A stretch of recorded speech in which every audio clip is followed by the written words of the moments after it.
Salam sehat.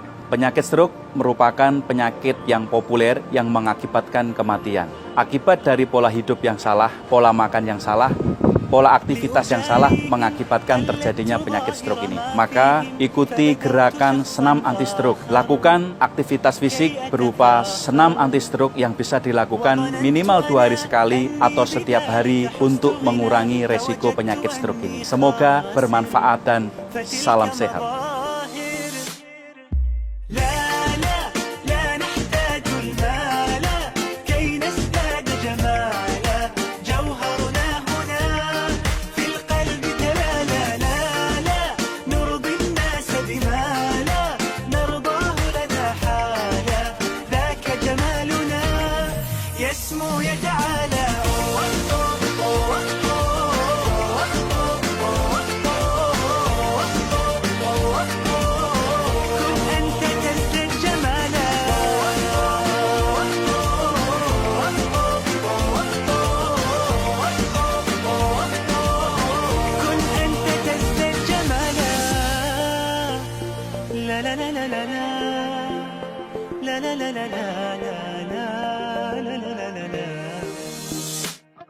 أتقبلهم الناس لست أقلدهم إلا بما يرضيني كي أرضيني سأكون أنا مثلي تماما هذا أنا فقناعتي تكفيني ذاك يقيني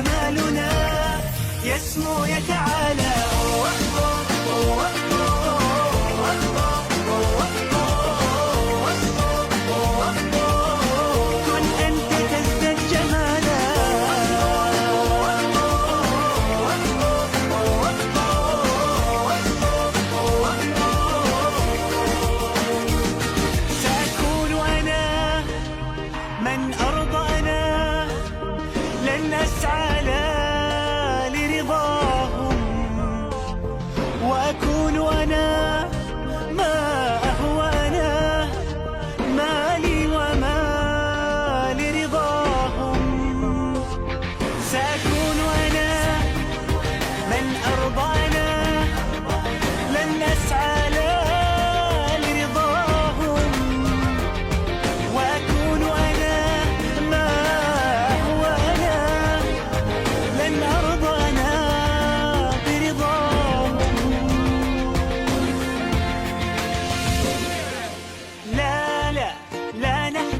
المال كي نزداد جمالا جوهرنا